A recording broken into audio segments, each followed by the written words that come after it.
Alright, so today we're taking our old generator plug, which used to just run to a standard old generator interlock kit in my critical loads panel, and we're going to convert that over to the EG4 Chargeverter. Now I am going to leave my manual generator interlock kit in my backup loads panel, and I'm going to have that sort of paralleled together with my EG4 Chargeverter circuit, and that way I will have the option to flip manually back between, running my critical loads panel off of the generator itself or running my critical loads panel off of the EG4 system, which will be getting charged from the EG4 Chargeverter. So most of my videos, you'll see me using EMT just because I'm kind of old school and I perfected the techniques through all the years out there in the field bending EMT. That's not really a feasible solution for DIYers that don't have those skills. So the next best option for an indoor metallic run is this nice 3/4 inch flexible metal conduit. Because again, this does comply with a lot of those codes that do require metal conduit, such as for your DC power source circuit. In this case, it's not really needed to be metal, but I've got some on hand that I didn't use. And when I originally wired up my generator plug out there, I sort of just ran Romex down the concrete wall and out to the plug because I actually wired it up during a utility outage. And I kind of just was in a rush to get the power on. But that's not really code compliant. And since I am going to have an inspector in here in the coming week or two to inspect my solar and battery system, I want to make sure there's nothing sketchy around the basement that's going to raise any eyebrows.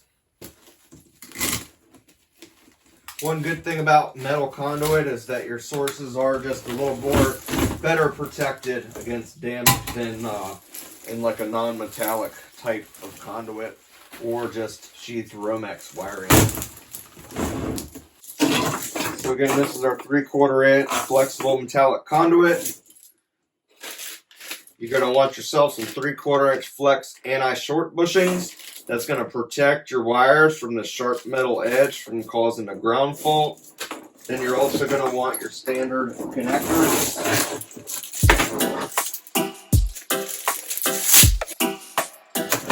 So here are my connectors.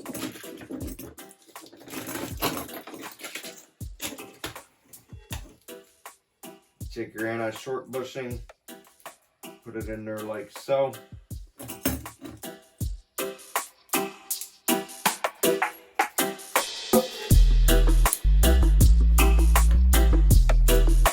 up their connector. And tighten this set screw down.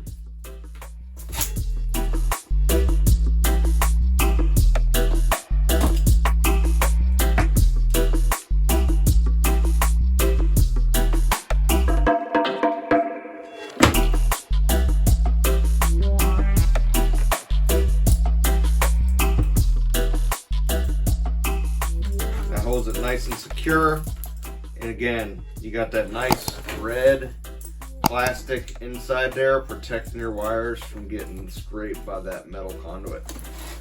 Also, you'll be able to see from the side angle that there is a red anti-short bushing in there, which is what an inspector is going to be looking for.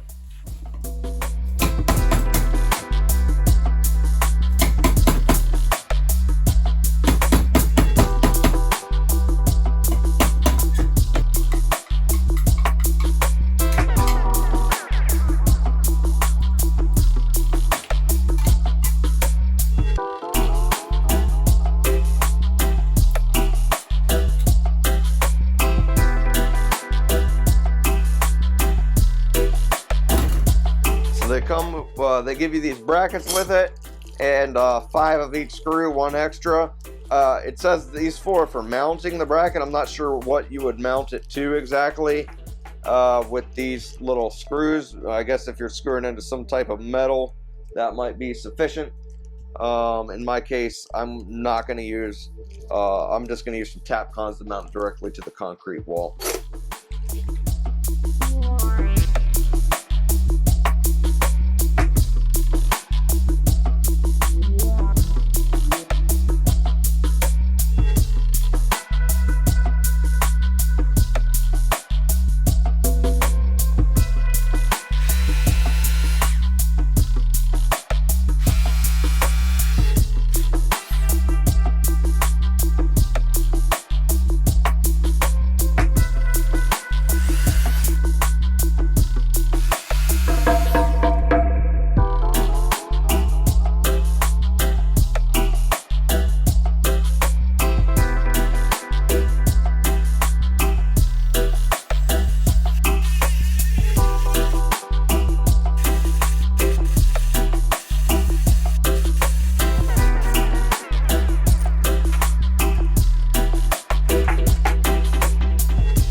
Alright, so usually I'd use like an LB or a junction box here, kind of like these fittings go out. But in this case, this big plumbing outlet here, the sewer pipe is preventing me from doing so. So I'm just going to kind of curve it and try to sneak this through there.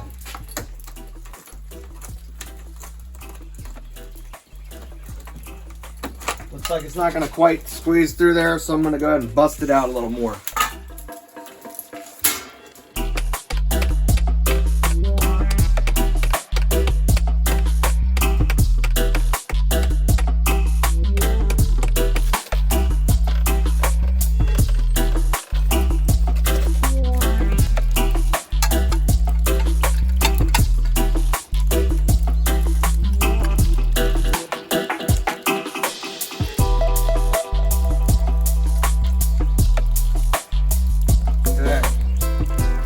You can see here where my tap cons actually blew out the holes here in the bottom, which is kind of leaving this unsecured, only hanging by one hole. So I'm going to go ahead and sneak a second hole in this sucker and tap con it in there in a different location.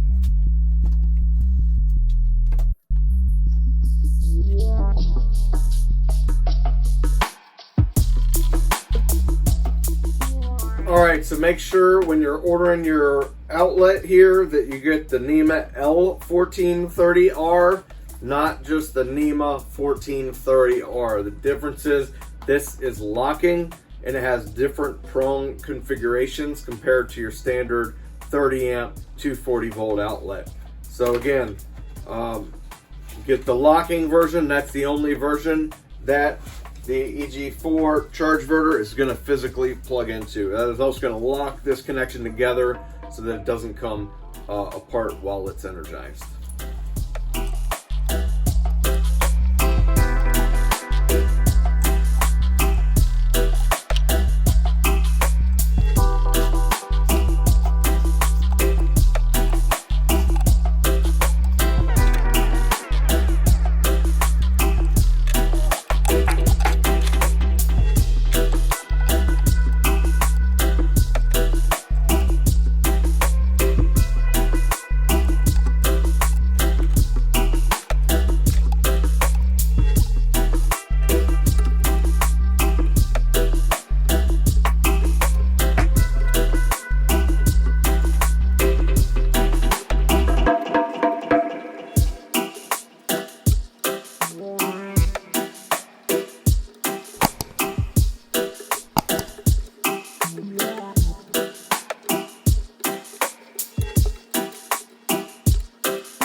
not sure if you can see that, but the hots are labeled X and Y. Green is G for ground, neutral is W for white. You'll also notice that the screws that contain the hot conductors are gold. That's to let you know that is a hot conductor, while the neutral and ground screws remained silver and green. All right, so we're done out here. We'll leave a little excess wire in the enclosure, and we'll go ahead and put this generator plug back on the enclosure so it's nice and watertight. And then I just need to locate that screw to tighten this one down so the cover doesn't come loose.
Alright, so the EG4 Chargeverter unfortunately comes with ring terminals that are smaller than 3/8. I don't know if they're 5/16 or what.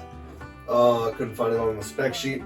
But what I do know is they do not fit on my 3/8 bus bars. So what I went ahead and did is I ordered a set of these lugs on Amazon. They're 4-gauge wire to 3/8 ring terminals. And they come with, you know, a little bit of shrink wrap as well. I'll go ahead and drop a link in the description. So I'm going to go ahead and cut off the ring terminals that come factory crimped on the Chargeverter output. I'm going to crimp on the 3/8 terminal lugs, and I'm going to go ahead and connect that to our battery bus bars. A viewer turned me onto these recently, and I really like them for stripping wires kind of between 6-gauge and 1/0, where I can't quite use my 6-gauge strippers and I can't quite use my gigantic Klein strippers. They actually work pretty well. I'll drop a link in the description. So we'll go ahead and put our 4-gauge dies in our crimper here.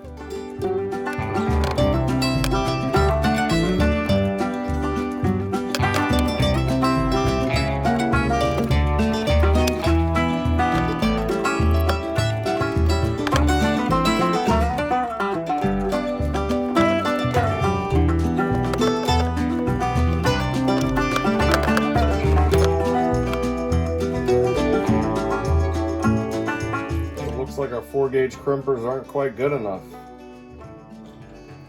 So I'm going to go ahead and step it down to a 6-gauge.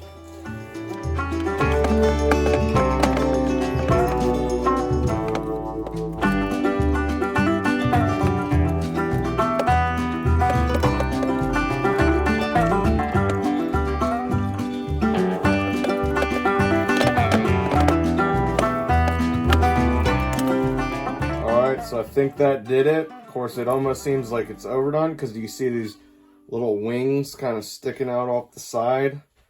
Kind of assumes that the crimp was smaller than the lugs were built for.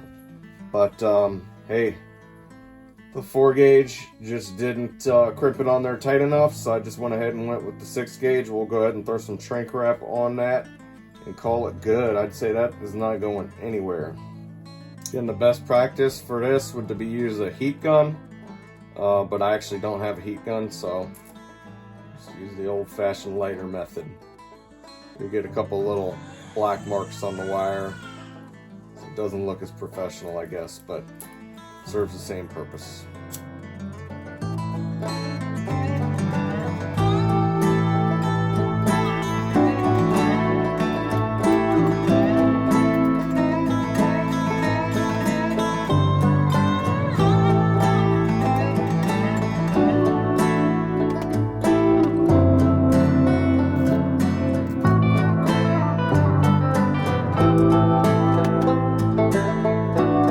So I called Signature Solar Tech Support just to make sure that we were all on the same page here. They have recommended me to set the voltage and battery stop to both 56.4 volts. And then for battery start, either set it to 51 volts or current voltage. Again, I am not using a generator that has a remote start or anything like that. It's just a cheap little standby generator, so I'm only going to be manually starting it. But that tells the Chargeverter when to open up to send voltage to the battery bank when the generator is running. So let's go ahead and navigate this screen here. This thing's a little tricky. It looks like the down button is what scrolls you left and right. You can only change values up. So we got voltage set to 56.4. State of charge really doesn't matter because we do not have closed loop communication with the batteries. Our batteries already have closed loop communication with the inverter, and EG4 is very clear if that is the case. You do not want closed loop communication between the Chargeverter and the batteries. So in this case, the state of charge settings just don't really matter. It's just going to show up as lost. So next we're going to go to battery stop. We're going to set that to 56.4.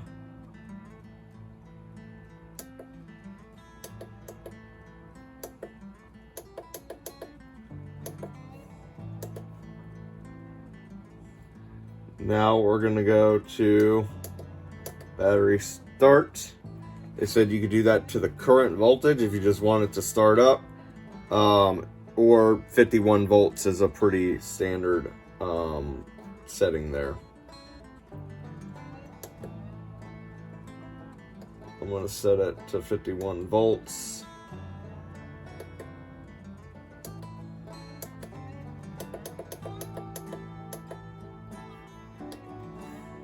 Now for the current setting, I'm assuming that's at the battery current, not the current coming in at 240 volts. In my case, I've got a 240 volt generator that can output about 6,000 watts running max. Now you don't want to really max those generators out in most cases, so I'm going to keep it under 5,000 watts. So converting that over, say 56 volts nominal, basically, I think if I go with 80 amps of current, that'll keep us well under 5,000 watts and keep that generator running smooth. Again, not 100% on this, but that's what makes sense to me, so I'm going to give it a shot.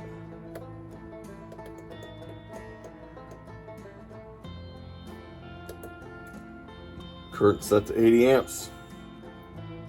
So we're going to go out here, fire up the generator, and see what happens.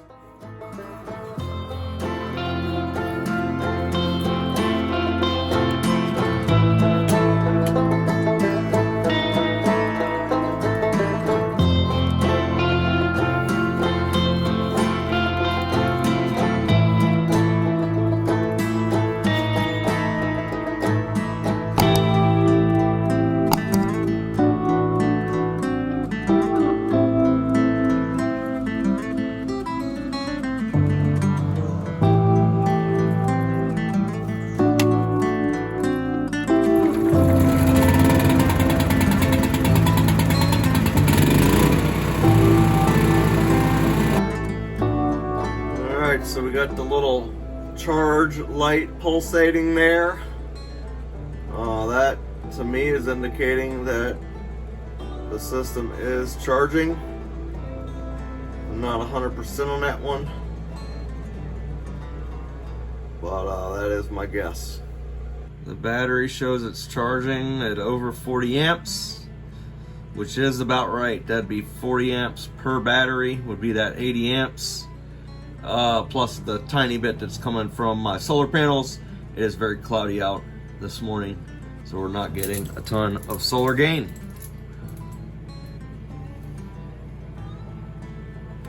Let's go ahead upstairs and see what the app is saying is going on here.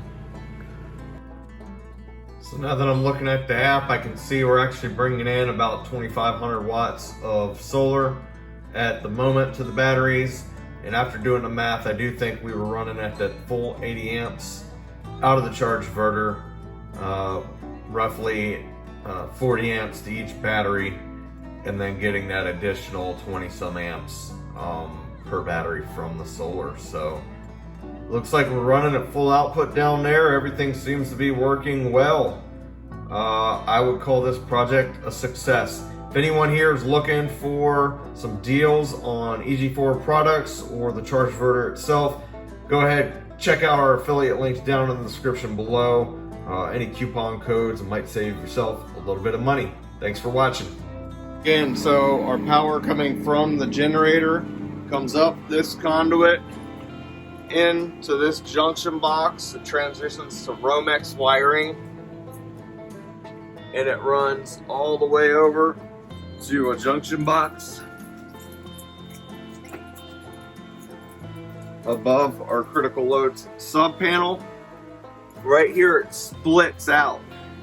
One goes over to our plug there to feed the Chargeverter inlet with generator power. The Chargeverter is then going to feed out 48 volt DC power to our bus bar down there. And that bus bar is then going to charge the battery bank directly with nice clean DC current, bypassing the generator input of the inverter.